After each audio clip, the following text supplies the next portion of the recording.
ہوگی تو پھر شراب بھی کشید ہوگی۔ وقال الملک اوتونی بہ، اب یہ ساری بات سن کر بادشاہ نے کہا اس شخص کو تو میرے پاس لے کر آؤ، اتنا ذہین انسان ہے اور اتنا سمجھدار انسان ہے، اس کو تو یقیناً جیل میں نہیں ہونا چاہیے، میرے پاس ہونا چاہیے۔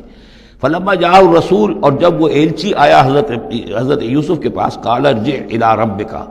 انہوں نے کہا کہ دیکھو میں اس طرح یہاں سے نکلنے کو تیار نہیں۔ ظاہر بات ہے جب جیل میں ڈالا گیا تو کوئی تہمت تو لگی ہوگی، کوئی ایف آئی آر تو کٹی ہوگی نا، آخر نہ کوئی الزام، کوئی جو خانہ پوری کی گئی تھی تو وہ تو ان کے اوپر داغ ہے، دھبا تو ہے۔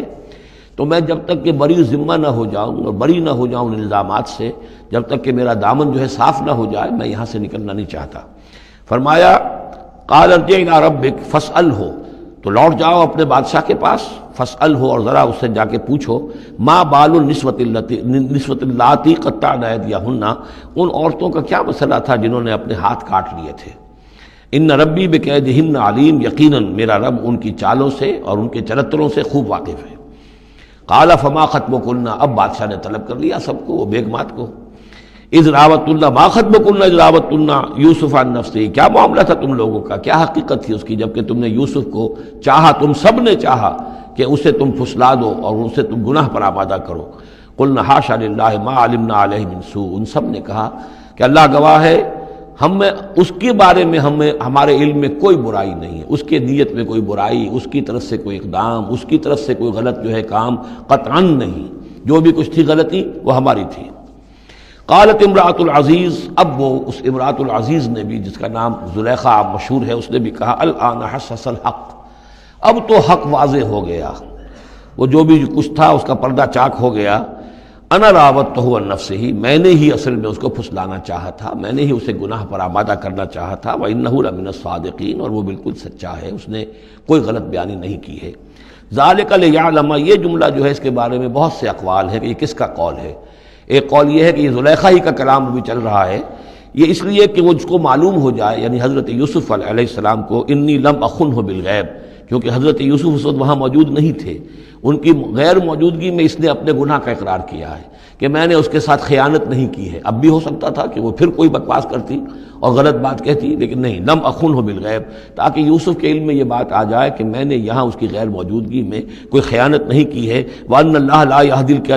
يَهْدِي كَيْدَ الْخَائِنِينَ، اور یقیناً اللہ تعالیٰ جو ہے خیانت کرنے والوں کی چال کو کامیاب نہیں کرتا۔ وما ابرئ نفسی، اور یہ کہ میں اپنے آپ کو کوئی بہت یہ نہیں سمجھتی کہ میں مجھ سے گناہ سرزد نہیں ہو سکتا، میں اپنے نفس کو بری نہیں کہتی۔ ان النفس لامارۃ بالسوء، نفس جو ہے انسان کا وہ تو بدی کا حکم دیتا ہی ہے، الا ما رحم ربی، سوائے اس کے کہ جس پر اللہ کا رحم ہو گیا ہو۔ ان ربی غفور الرحیم، یقیناً میرا رب جو ہے بہت غفور اور رحیم ہے۔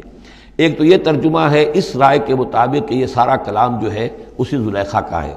اصل میں اسی اعتبار سے ہمارے ہاں وہ جو قصہ گو ہیں، یوسف زلیخا کے قصے ہیں، ان میں تو پھر مائی زلیخا کو بہت ولی اللہ بنا دیا گیا ہے، اور کوئی ایسی بات بھی نہیں ہو سکتا ہے کہ اس پورے دوران میں وہ عشق مجازی جو ہے اس کا وہ عشق حقیقی میں تبدیل ہو چکا ہو اور حقیقتاً ہدایت پر آ گئی ہو، اور جیسا اگر یہ کلام اسی کا ہے، جیسے کہ بہت سے لوگ جو ہے مانتے ہیں ہمارے مفسرین میں سے، اسی کا کلام ہے۔ اب وہ اللہ کا ذکر جس طرح کر رہی ہے، میں نے اب جو ہے اس پر صحیح بات کہہ دی ہے، اللہ خائنوں کی بات کو راہیاب نہیں کرتا، اور میں اپنے نفس کو بری نہیں کہتی، یقیناً نفس جو ہے وہ تو انسان کو بدی کا حکم دیتا ہی ہے، الا ما رحم ربی۔ ایک رائے یہ ہے کہ اس کا قول تو ختم ہو گیا، انا راودتہ عن نفسہ وانہ لمن الصادقین۔ اس کے بعد یہ قول حضرت یوسف کا ہے کہ میں نے یہ کیوں چاہا، میں نے یہ چاہا کہ میری صفائی ہو جائے اور یہ سارا معاملہ کھل جائے۔ میں یہ نہیں چاہتا تھا کسی اور کی بے عزتی ہو، کسی اور کی عزت کے پردے چاک ہوں، لیکن یہ ضرور میں چاہتا تھا کہ وہ عزیز مصر یہ جان لیتا کہ میں نے کوئی خیانت نہیں کی ہے اس کے معاملے کے اندر، اور اس کے گھر میں اور اس کی عزت پر یا کسی اور کی عزت پر میں نے کبھی کوئی بری نگاہ نہیں ڈالی ہے، اور اللہ تعالیٰ خائنوں کو راہیاب نہیں کرتا۔ باقی میں خود بھی، چاہے اللہ انسان نبی بھی ہو، لیکن یہ کہ نفس جو ہے، جیسا کہ حضور فرماتے ہیں کہ اوصیکم و نفسی بتقوی اللہ، میں تم لوگوں کو بھی حکم دیتا ہوں کہ اللہ کا تقوی اختیار کرو، اپنے نفس کو بھی حکم دیتا ہوں۔ تو حضرت یوسف کا بھی یہ قول ہو سکتا ہے کہ میں بھی اپنے نفس کو بری نہیں سمجھتا، میں یہ نہیں سمجھتا، ہو سکتا ہے اللہ تعالیٰ کی طرف سے خصوصی حفاظت میری نہ ہوتی تو میں کسی غلط حرکت میں مبتلا ہو ہی جاتا۔ وما ابرئ نفسی ان النفس لامارۃ بالسوء، نفس تو یقیناً حکم دینے والا ہے بدی کا، الا ما رحم ربی، سوائے اس کے جو اللہ فیصلہ کر دے اور رحم فرمائے۔ ان ربی غفور الرحیم۔ وقال الملک اتونی بہ، اب بادشاہ نے فیصلہ کن انداز میں کہا ٹھیک ہے اب اس کو لے آؤ میرے پاس، استخلصہ لنفسی، اسے تو میں اپنا خاص مصاحب بنا لوں گا۔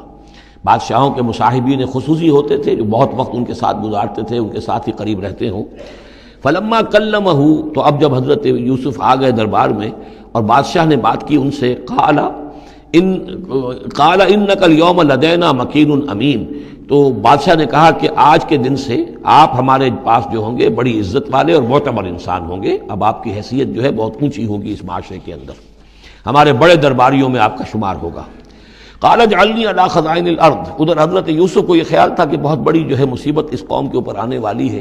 تو اس کے لیے انہوں نے فوری طور پر جو مطالبہ کیا وہ یہ تھا کہ مجھے زمین کے خزانوں پر مقرر کر دو، یعنی یہ کہ زراعت کا وزیر بنا دو یا چیف سیکریٹری بنا دو یا وزیر خزانہ بنا دو، کہ معیشت پوری میرے کنٹرول میں ہو، اس لیے کہ اس ملک کے اوپر جو آنے والے ہیں حالات وہ بہت ہی نازک ہیں، اور اگر اس کے لیے صحیح بندوبست نہ کیا گیا تو نہ صرف اس ملک کے لیے بلکہ آس پاس کے علاقے کے لیے بھی بہت خوفناک صورت پیدا ہو جائے گی۔ اس لیے کہ اصل میں یہ مصر ہی تھا کہ جو گرینری تھا اس پورے علاقے کے لیے، باقی آپ کو معلوم ہے اس کے بائیں طرف جو ہے مغرب میں بھی صحرا ہے، دائیں طرف بھی صحرا ہے، صحرا سینا ہے، تو یہ تو یہی علاقہ تھا کہ جس سے اناج وغیرہ پیدا ہوتا تھا، تو پورے علاقے کے لیے کفالت جو تھی اس کی زراعت جو ہے وہ یہیں سے ہوتی تھی، تو اس پورے علاقے پر بہت زبردست قحط آیا ہے، بہت زبردست قحط آیا ہے بعد میں۔ تو انہوں نے فرمایا کہ مجھے ان زمانوں کے ان سارے زمین کے جو خزانے ہیں اس پر مختار بنا دو، انی حفیظ علیم، میں حفیظ بھی ہوں، حفاظت کرنے والا ہوں، علیم بھی ہوں، جاننے والا ہوں، ماہر ہوں، میں یہ سارا بندوبست ٹھیک کروں گا۔ وَكَذَلِكَ مَكَّنَّا لِيُوسُفَ فِي الْأَرْضِ، اس طرح ہم نے یوسف کو تمکن عطا کیا زمین میں،